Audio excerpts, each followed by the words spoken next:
Good morning everyone, मैं Indresh sir निर्माण IAS academy के प्लेटफॉर्म पर आप सभी लोगों का स्वागत है।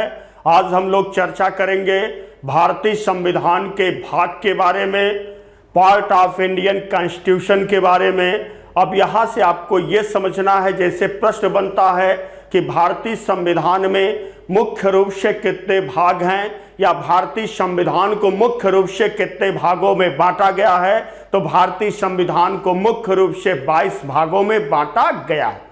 अब यहाँ से आप देखेंगे कि कहीं न कहीं क्वेश्चन कुछ बनते रहते हैं पब्लिक सर्विस कमीशन में या यूनियन पब्लिक सर्विस कमीशन में। तो यूनियन पब्लिक सर्विस कमीशन में क्वेश्चन तो कम बनते हैं, लेकिन जो पब्लिक सर्विस कमीशन है, स्टेट पब्लिक सर्विस कमीशन है, उसमें क्वेश्चन बनते हैं या फिर कभी कभी मिलान करने के लिए आते हैं, सुमेलित करने के लिए क्वेश्चन आते हैं।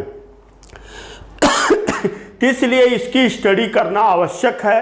फिर इसके साथ साथ आप देखेंगे कि कभी कभी आर्टिकल से भी क्वेश्चन बनते हैं कि किस भाग को किस आर्टिकल में रखा गया, यहाँ से भी क्वेश्चन बनते हैं। तो हम लोग आज उसी मुद्दे पर, उसी टॉपिक पर चर्चा करेंगे कि पार्ट्स ऑफ इंडियन कॉन्स्टिट्यूशन, भारतीय संविधान के कितने भाग हैं। तो हम एक एक करके देखते हैं, बहुत अच्छी तरीके से हम लोग अध्ययन करते हैं। जैसे हम देखते हैं कि मूल रूप से संविधान में कुल कितने भाग थे, 22 भाग थे। मूल रूप से संविधान में 22 भाग थे। अब हम देखते हैं कि भाग 1 में क्या लिखा गया है। तो भाग 1 में संघ और उसके राज्य क्षेत्र का उल्लेख किया गया है।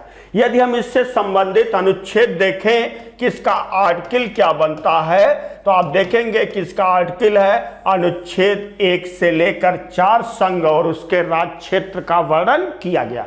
फिर इसके बाद हम आते हैं भाग 2, नागरिकता, सिटीजनशिप की बात कही गई है और इससे संबंधित आर्टिकल है अनुच्छेद 5 से लेकर 11। फिर इसके बाद हम लोग आते हैं भाग 3, मूल अधिकार, फंडामेंटल राइट्स की बात कही गई है। फंडामेंटल राइट्स को अमेरिका से एडॉप्ट किया गया है और इसका उल्लेख अनुच्छेद 12 से लेकर 35। फिर इसके बाद हम लोग चलते हैं अन्य भाग की तरफ बढ़ते हैं।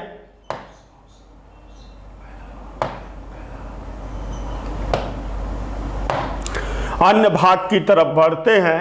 भाग 4 आता है, इसको हम देखते हैं भाग 4। तो आप देखेंगे कि भाग 4 में है नीति निर्देशक तत्व, डायरेक्टिव प्रिंसिपल ऑफ स्टेट। इसका अनुच्छेद है 36 से लेकर 51।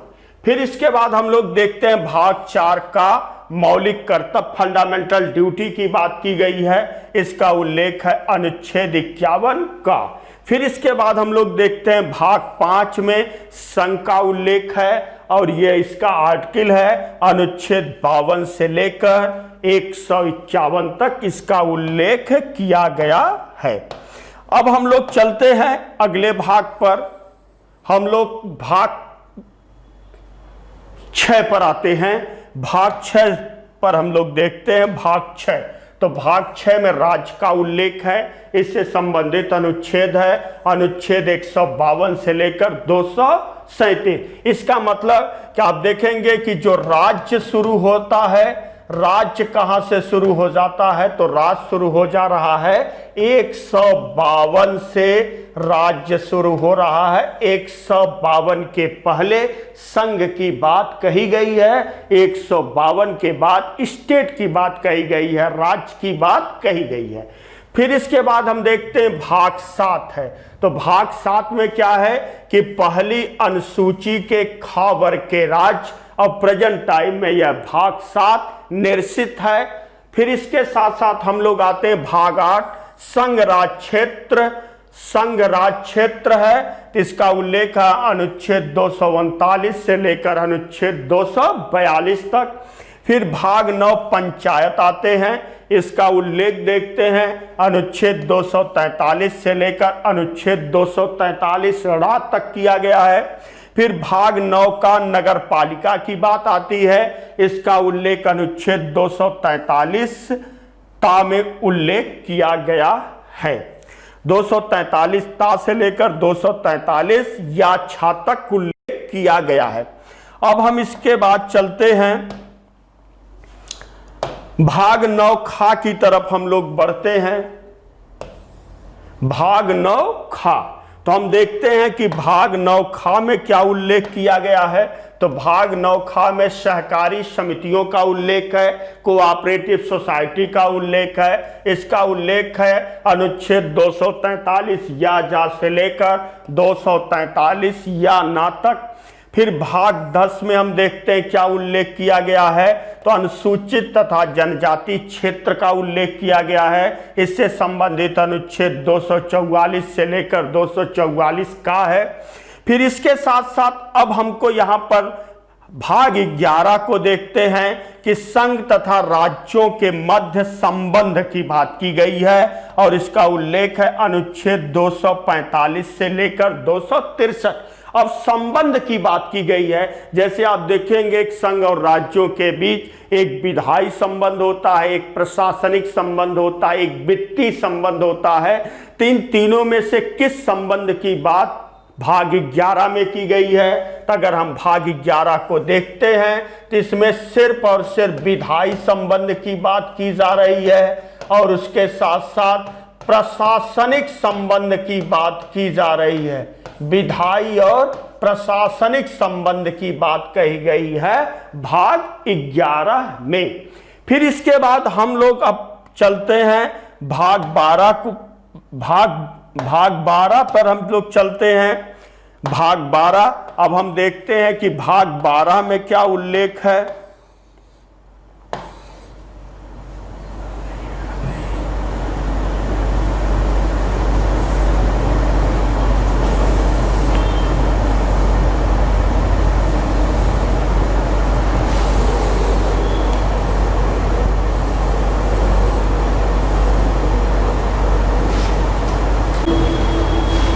भाग 12 को देखते हैं। भाग 12 में क्या उल्लेख है।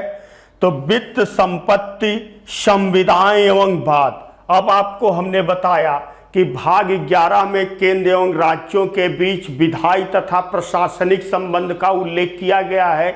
जैसे अभी आपने देखा उत्तर प्रदेश लोक सेवा आयोग में खंड शिक्षा अधिकारी में एक प्रश्न पूछा गया था कि किस भाग में वित्तीय संबंधों का उल्लेख किया गया है। तो आप देखेंगे कि भाग 12 में केंद्र एवं राज्यों के बीच वित्तीय संबंध का उल्लेख किया गया है, और इससे संबंधित आर्टिकल आपका कौन सा है? 264 से लेकर 300 का तक इससे संबंधित अनुच्छेद हैं। अब हम लोग आगे चलते हैं। आगे अगले अपने भाग पर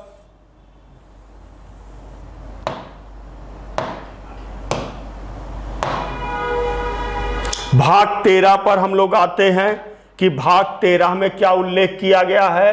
तो भाग 13 में है कि भारत के अंदर या भारत के राज्य क्षेत्र के भीतर व्यापार तथा वाणिज्य का उल्लेख किया गया है। इससे संबंधित अनुच्छेद कौन सा है? 301 से लेकर 307 तक उल्लेख किया गया। फिर इसके बाद हम लोग देखते हैं भाग 14 संघ तथा राज्यों के अधीन सेवाएं हैं। इसमें जो आप देखेंगे कि इसमें संघ लोक सेवा आयोग तथा राज्य लोक सेवा आयोग की बात कही गई है। आप इस भाग में संघ लोक सेवा आयोग तथा राज्य लोक सेवा आयोग का अध्ययन करेंगे। इसका उल्लेख है अनुच्छेद 308 से लेकर अनुच्छेद 323 तक किया गया है। फिर इसके बाद भाग 14 का आता है अधिकरण का उल्लेख है, ट्रिब्यूनल का उल्लेख है, और इससे संबंधित अनुच्छेद है 323 का से लेकर 323 खा तक उल्लेख किया गया है। अब हम लोग चलते हैं भाग 15 पर चलते हैं। भाग 15 पर अब हम लोग चलते देखते हैं भाग 15 में क्या उल्लेख किया गया है। तो आप देखेंगे भाग 15 में निर्वाचन आयोग इलेक्शन कमीशन का उल्लेख किया गया है। इसका अनुच्छेद है 324 से लेकर 329। फिर इसके साथ साथ हम लोग भाग 16 देखते हैं। इसमें है कुछ वर्गों के संबंध में विशेष प्रावधान। इसका अनुच्छेद है 330 से लेकर 342।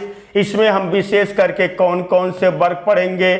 ओबीसी वर्ग पढ़ेंगे, एससी वर्ग, उसके साथ साथ एसटी, फिर इसके साथ साथ एंग्लो इंडियन का भी इसमें हमको पढ़ना होगा। आंग्ल भारती का भी इसमें हम लोग अध्ययन करेंगे, एंग्लो इंडियन का।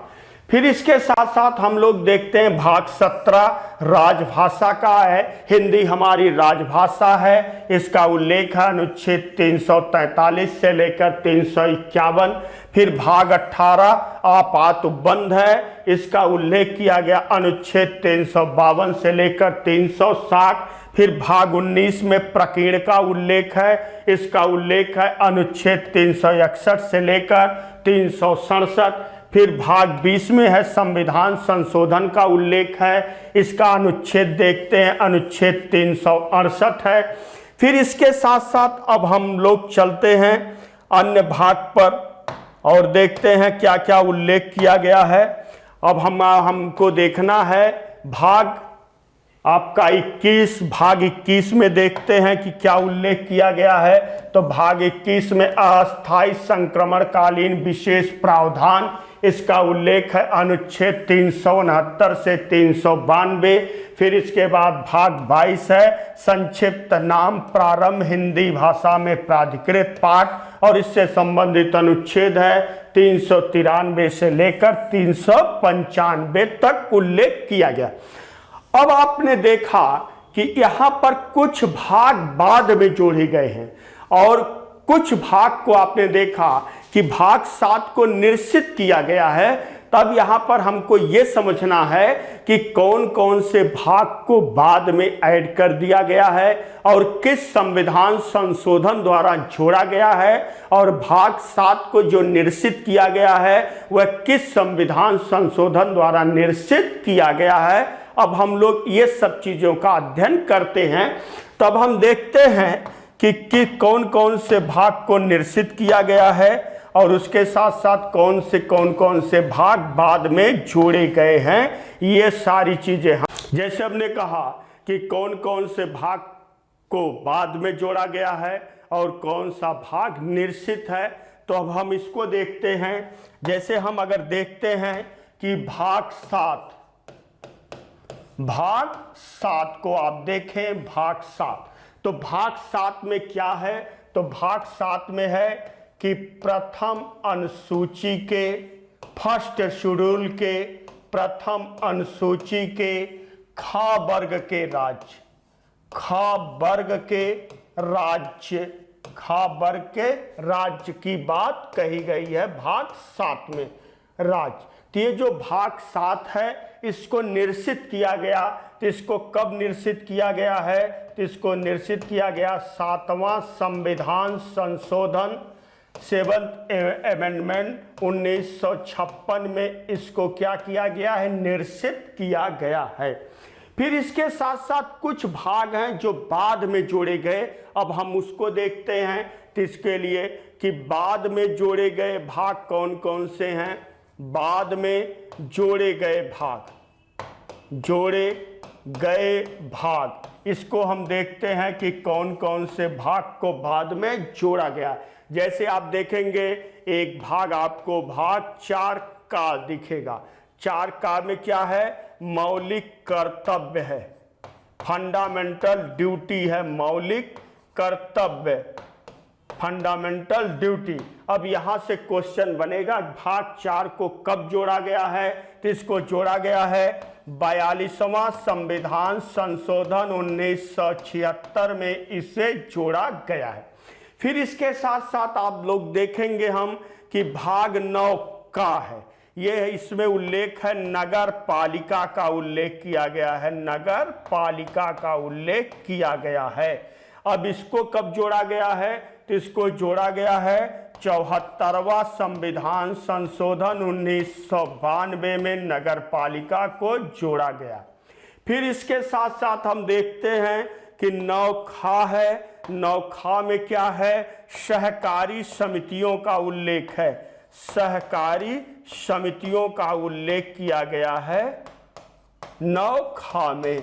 अब इसको कब जोड़ा गया है सहकारी समितियों को, तो इसको जोड़ा गया है 97वां संविधान संशोधन 2011 में सहकारी समितियों को जोड़ा गया है।